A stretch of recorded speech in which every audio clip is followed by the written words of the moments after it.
My grandmother was Ada Nicholas Good. She was born in 1891, and like many from her generation, she was a saver. Most of the things she saved had little monetary value, but were kept out of necessity. She couldn't jump in the car and go to Walmart. If you didn't have it, you did without it. Other things she saved, like Dad's letters, became a treasure to me and my family. Dad was Dean Good, and he served as a U.S. Marine in World War II. When I first found his letters, I couldn't put them down. They not only contained history about our family and farm, but also of our city and country. They also give a first-hand account of some of the terrible things our soldiers had to witness. Dad wrote about some Japanese kids playing with a hand grenade that blew up. Dad was just 50 yards away when it happened. Luckily, in his letter, he spared Grandma the details. You would likely recognize some of the names he mentioned: Bob Nicholas, Morris Good, Jim Buzzard, Bill Van Zandt, George Kessler, Richard Schoenberger, Dewey Weller, and Paul Burkhart are just a few of them. In just one letter, he writes, I saw Schoenberger at Moorhead Sunday. He's not stationed at Cherry Point anymore. I also ate chow with Gerald Reiner today. Dick Early is still here. Quite a few for so small a town. Henry Williams is just leaving. Dad's first letter was dated January 1943, and getting the men ready to serve must have been quite a task. He writes, I'm on Paris Island. We are going to drill here for 3 weeks. Everything is on the double. They really keep you moving. We are quarantined to our barracks for 7 days. They checked our teeth today. I suppose we will get our hair all cut off tomorrow. He listed all the supplies he received, which only included 4 pair of socks. I'm guessing they had to do their laundry pretty often. Clothes and toiletries weren't the only things they gave them. My vaccination took, and it made me a little sore and gave me a fever. We had jiu-jitsu and police work today. It sure puts you in shape. Staying healthy wasn't always easy.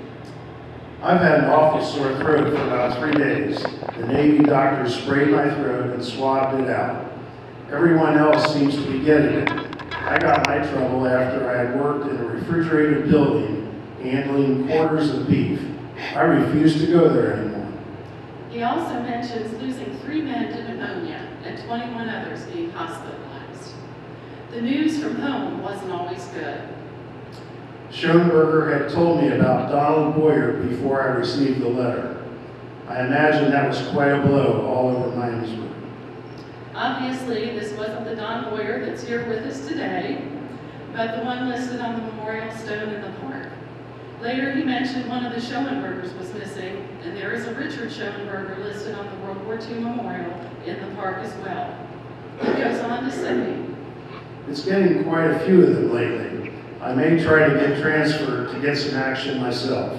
I'm tired of lying around. Not exactly what a mother wants to hear from her only son. We always hear about the lousy food in the military, so this one surprised me. About all I'm doing is eating good chow and getting fat. Had big steaks and french fries again today. Probably since me. We eat better than anyone could in civilian life. But then in another letter, he said, Don't send spam, there's plenty of that. while in North Carolina, training was a priority for the new recruits. I heard from Morris yesterday he had 8 weeks left in school, the same as I had. He says he can take 12 words a minute, whatever that means. He also saw those boys who were home. They shipped out for Australia. They will receive training over there from men who have been in actual battle. That way they will know exactly what to do. In a way, I wish I was with them. I had one of the 2 highest grades in my class last week, so I had a long weekend. I gave it to a boy so he could make it home. In addition to the training, he worked on rank advancement. When he took a test for private first class, he said, It means $4 more a month and the privilege of wearing a stripe. Dad always enjoyed a good night out, so he made a plea to Grandma. I wish you would send me all the gas coupons you are not going to use or need. One of the fellas has a car we can borrow. It's quite a car. A 1941 Mercury convertible with a radio and everything.